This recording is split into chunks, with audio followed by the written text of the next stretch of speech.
রাতের বেলা বাজারে গেছে, দেখেন না কি সুন্দর লাল শাক নিয়ে আসলো।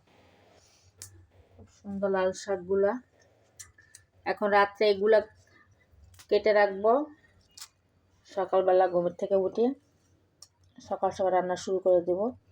আমাদের এখানে আবার গ্যাস থাকে না, আপনাদের কি এমন হয় কিনা একটু জানাবেন সবাই। তাই অনেক কিছু রাত্রেবেলা রেডি করে রাখি আর সকালবেলা উঠে রান্নাটা বসাইয়া দিই। রান্নার কাজ শেষ হয়ে গেলে কিন্তু আমাদের অনেক কাজই শেষ হয়ে যায় মনে হয়। দেখেন, আর আমার বর এখানে বসে বসে আমার শাকগুলো কেটে দিচ্ছে, কাজটা কিছু এগিয়ে দিচ্ছে। এমন বর কয়জনের আছে বলেন তো? সবাই একটু মাশাআল্লাহ বলবেন কিন্তু। দেখেন কি সুন্দর করে করতেছে। আবার দেখো পোকা টোকা থাকে কিনা, থাকলে কিন্তু এগুলো সব তোমার খাইতে হবে কিন্তু, তাই না?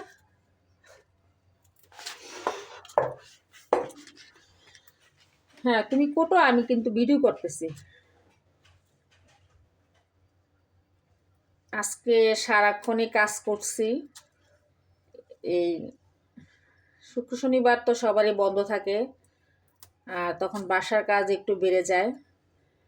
খাওয়া দাওয়া হতে, রান্না বান্না, ঘরের কাজ কর্ম, বাজার হাট, কাপড় চোপড় ধোয়া, সব কিছুই কিন্তু একটু বাড়তি করতে হয়। আর অন্য অন্য দিন তো বাচ্চাদের পিছনে দৌড়াদৌড়ি করতে হয়, বাচ্চাদেরকে নিয়ে ব্যস্ত থাকতে হয়। আর এটি হলো আমাদের জীবন, এইভাবে চলতেছে। লাল শাক কি দিয়ে রান্না করব সেটা হয়তো মনে মনে বলতেছেন আপনারা। লাল শাকটা ভাজি করব, আর ভাজি করাটা কিন্তু ভাজি করলে কিন্তু মজা লাগে, আর রান্নাটাও করা যায়। রান্নাটা ঝোল রান্না করলে কিন্তু আরেকটা মজা। লাল শাক যেভাবে রান্না করে সেভাবে কিন্তু মজা। শীতকাল লাল শাকটা কিন্তু খেতে অনেক ভালো লাগে। আর এখন লাল শাক কিন্তু 12 মাসই পাওয়া যায়। অনেক সবজি এখন 12 মাসে পাওয়া যায়। আগে সিজনালি সব কিছু পাওয়া যেত, এখন কিন্তু 12 মাসে পাওয়া যায়।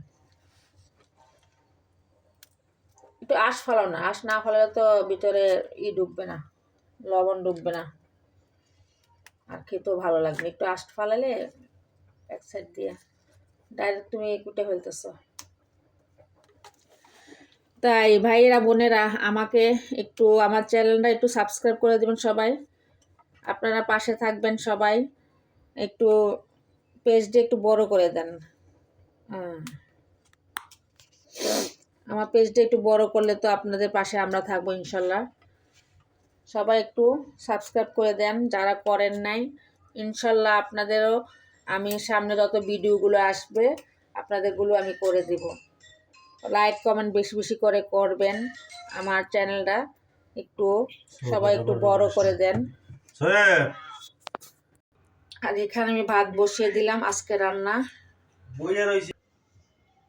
এই যে শাক কোটা শেষ পর্যায়ে আছে এখন। এর মধ্যে আমার হাজব্যান্ডের একটা ফোন আসছে, সে কথা বলতেছে, আর আমি এখানে ভিডিও করতেছি দাঁড়িয়ে দাঁড়িয়ে। আরও বাজার থেকে নিয়ে আসলো এই যে পাখির খাবার। আমাদের দুটো বাস পাখি আছে, এগুলো ডিম দেয় না। আজকে অনেক দিন হলো, 1 বছর উপর হয়েছে এগুলো কিনেছি। আর এটা হলো পোলার চাল, সে নাকি খিচুড়ি খাবে আজকে। আজকে বলতে আজকে আর হবে না, কারণ এখন অনেক রাত হয়ে গেছে। আর এটা হলো চালের গুঁড়ি, রেডিমেড চালের গুঁড়ি নিয়ে আসলো কিনে, যে পিঠা বানাবো। শীতকাল কিন্তু অনেক পিঠা বানানোর সময়। আমরা এখন আসলে আমি কোনো পিঠেই বানাতে পারি না, এমন একটা মহিলা হলাম, পিঠা বানাতে পারি না। পিঠার প্রতি আমি অনেক দুর্বল, কিন্তু এখানে আমি অক্ষমতা, পিঠা নিয়ে কোনো পিঠা বানাতে পারি না। আর মেয়ের পরীক্ষা চলতেছে আগামীকাল। আমার কি পরীক্ষা তোমার? ফিজিক্স। ও মাই গড, অনেক কঠিন সাবজেক্ট। সবাই একটু দোয়া করবেন বেশি বেশি করে, মেয়েটা যেন রেজাল্ট ভালো করে, ক্লাস 9-এ পড়ে। আর লেখাপড়া করতে চায় না, পরীক্ষা চলতেছে, কালকে সাধারণ জ্ঞান, কিন্তু একটু পড়ছে, জানি না ও কীভাবে পরীক্ষা দিবে। সবাই একটু দোয়া করবেন ওর জন্য। ও যেন একটু বেশি বেশি করে লেখাপড়া করে, আম্মু আব্বুর কথা শুনে। আমার দুষ্ট ছেলে, আমার দুষ্ট বাবা, এটা সবাই দুষ্ট, শুধু দুষ্টুমি করে, শুধু দুষ্টুমি করে। আর এত রাগ তার রাগের জ্বালা আমি আর বাঁচতেছি না। শুধু ওর জন্য খেলনা কিনো, ওর শুধু খেলনা লাগবে। প্রতিদিন একটা করে খেলনা আনবে আর একটা করে ভাঙবে। এই দেখেন, ওর খেলনা শেষ নেই, অনেক খেলনা। আমি কোথায় যে খুঁজে বের করবো আর খেলনাগুলা ভেঙে ভেঙে এই চিপায় সেই চিপায় ফালাবে। আবু তুমি এত খেলনা দিয়ে কি করো? তোমার খেলা পছন্দ বেশি না? তো ভাঙো কেন এগুলো? না ভাঙে তুমি রাখতে পারো না সুন্দর করে গুছিয়ে? এক দুষ্ট বাবা, শুধু ইউটিউবে যে ধরনের খেলনা দেখবে সে সেটার কথাই বলবে। আর খেলনা পেলে এগুলো ভাঙ্গা চুইরা চুর মার করে ফেলে। আব্বু তুমি এত খেলনা ভাঙো কেন? খেলনাগুলো রাখলে তো এগুলো খেলতে পারতা সবসময়। হ্যাঁ, এই দুষ্ট দুষ্ট বাবা আমার। আব্বু কালকে পরীক্ষা সব পারো তুমি? পারো না? ইনশাল্লাহ বলো। বলা হয় আম্মু পারি সব। বেশি বেশি করে পড়লে তো বেশি বেশি মনে থাকবে, তুমি তো বেশি করে পড়ো না, এই হলো তোমার সমস্যা। এই দেখেন হ্যার বই কোথায় পড়ে আছে।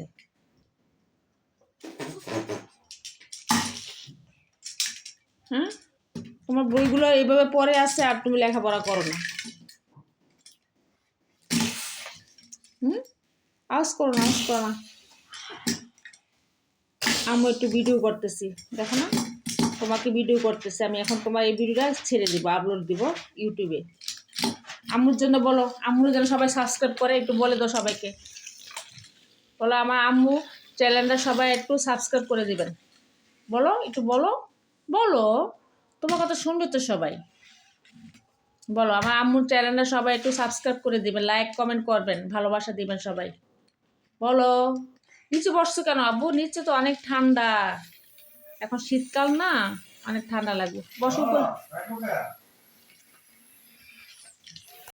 আর দেখেন বিছনার কি অবস্থা, শীতকাল তো এখন সবাই বিছনা উঠবে, বিছনা উঠে শুধু কম্বল গায়ে দিবে, দিয়ে কি করবে আবার বিছনাটা সবাই এলোমেলো করে আবার চলে যাবে।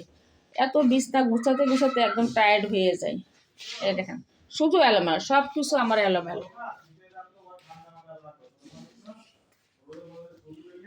এখন ওর দোষ কি? আমি নিজে তো কম্বলে চলে আসলাম ভিডিও করতে করতে। সবাই ভালো থাকবেন। ভিডিও বেশি বড় করব না, আসলে বড় ভিডিও কিন্তু কেউ দেখতে চায় না, সবাই কিন্তু চায় অল্প অল্প ভিডিও দেখে সবাই চলে যায়। তবে আমার ভিডিওটা কেমন লাগলো সবাই একটু লাইক কমেন্ট ভালোবাসা দিয়ে জানাবেন। আল্লাহ হাফেজ, আবার দেখা হবে ইনশাল্লাহ।